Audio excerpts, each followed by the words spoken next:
This is the India the world is familiar with. The modern urban India with a huge middle class of 300 million people and an economy growing at 9% a year. Yet in some of the most remote and poor rural areas in central India, time seems to have stood still.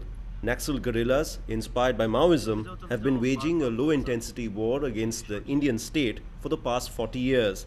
They believe power flows from the barrel of the gun, and their aim is to create a classless society. नक्सलियों का कोई photo नहीं है, कोई identity नहीं है. Naxal insurgents have no photos, no uniform. They generally mix up with the local population. Their supporters are local villagers. For instance, a victim's relative could be Naxal members. So it's very difficult to distinguish who is a Naxal, who is a sympathizer, and who is a hardcore rebel. कौन hardcore है, इसको distinguish करना बहुत मुश्किल है. The Naxals keep a violent check on their support base. Any villager who grows too influential or questions them is killed. At the village of Bhansi, local teacher Amit Kunjam and his father were both executed by the Naxals at night in front of the other villagers. Their crime?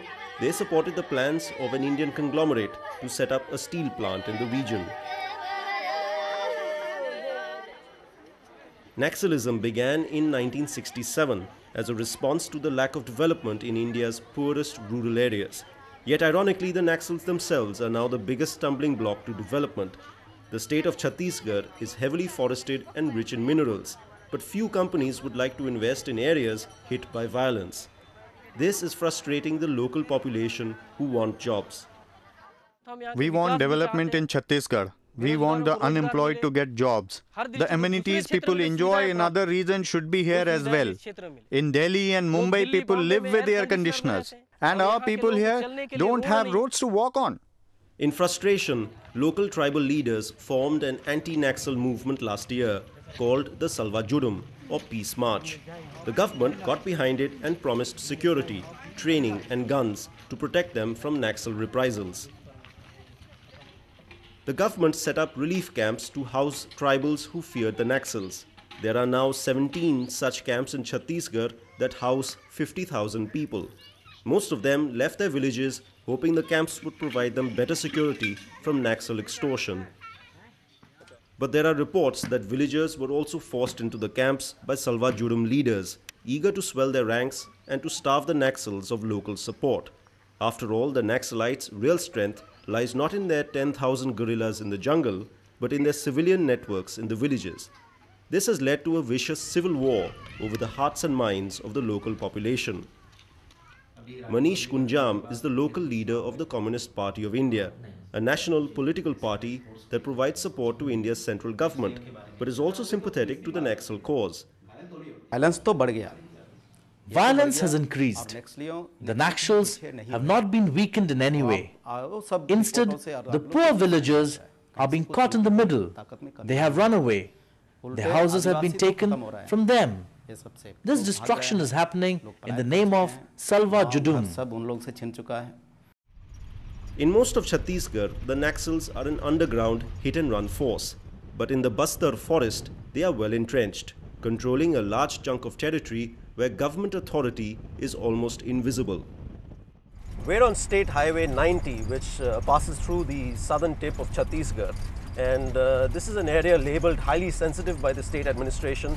It's notorious for the regular bombings of traffic by the Naxal rebels, where they use very simple technology, very simple improvised explosive devices.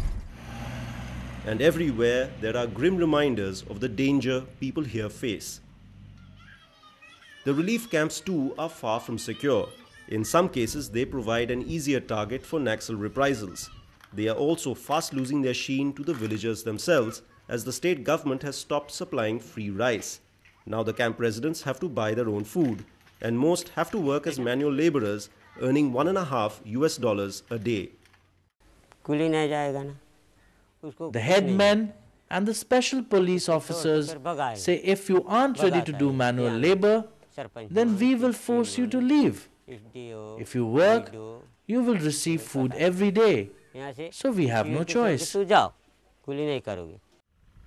The Salva Judum is now fast becoming a paramilitary force as well. Around 5,000 of its members have been inducted as Special Police Officers or SPOs and given some training and weapons. They earn $35 a month searching for Naxals in the jungle. The problem is that instead of being a mere self-defense force, the SPOs are often placed at the front line of the conflict. The weapons they are given are inadequate for fighting guerrillas. Most of them use the Enfield 303 rifle that first saw action in World War I. Fire नहीं होता है. The rifle doesn't fire. It fires one or two bullets and then doesn't fire the next round. एक दो time फूटता है फिर वैसे dish हो जाता है. As a result, many colleagues have died using this weapon. बहुत जान मारे. The last 1 year has seen an upsurge in violence. In nearly 1,600 violent incidents, almost 700 people died. The Naxals have conducted a series of high-profile attacks in the neighboring states of Chhattisgarh, Bihar and Jharkhand. I'm in Rani Bothli, the site of one of the gruesome Naxal massacres that shocked the nation 3 weeks ago. The Naxal rebels attacked this village school, which was being used by the police as their base. They killed 55 police officers as they slept. In the night attack, they threw in Molotov cocktails inside the building. Most of the men inside had absolutely no chance. They burned to death. Those who survived or surrendered were hacked to death using axes. These people were murdered by Naxals. We will not let their sacrifice go unpunished. We will definitely take revenge. Until Naxalism is removed from here, our movement will not end. To bring peace to Chhattisgarh, the government needs to assert control. Instead of arming an unofficial paramilitary force like the Salva Judum, a larger, better trained police would help. In India, on average, there are 55 policemen for every 100 square kilometers. But in Chhattisgarh, there are just 17. In districts such as Dantewada, policing is an unattractive, life-threatening career. The police were used to firing gunshots in the air, catching pickpockets and eve-teasers. Here, a problem has come where they got to go into combat. They got to use weapons. They got to go into guerrillas actions. So they have to get converted. They have to use modern weapons. Around 4,000 policemen have been trained at the Counter-Terrorism and Jungle Warfare College, which opened 2 years ago at Kanker. The police officers go through an intensive 6-week course that trains them for jungle combat and to fight the guerrilla like a guerrilla. हमारा पहले का training था कि Earlier, when we were attacked, we used to wait for a command to return fire. Now we have been trained to live in the jungle like the guerrillas and attack using their tactics. We have become confident now. But better policing will not end Naxalism. It is after all not just a local law and order problem. To focus on its underlying socio-economic issues, the state government will have to talk directly with the rebels and negotiate an end to the conflict. The solution to this problem will have to be through direct talks with the Naxals. Without negotiations, there can never be an end to the violence. Any kind of insurgency has to have a multi-pronged approach. It can't be sorted out by political means alone, or the military means alone, or the socio-economic means alone. First and foremost, it has to be done by the military means to create secure areas. And simultaneous to creation of secure areas, the socio-economic activity can take place, development can take place, health centers can function, road construction can go on, buses should start functioning, and as this goes along, political activity should start. We have to get the terrorists into the democratic process.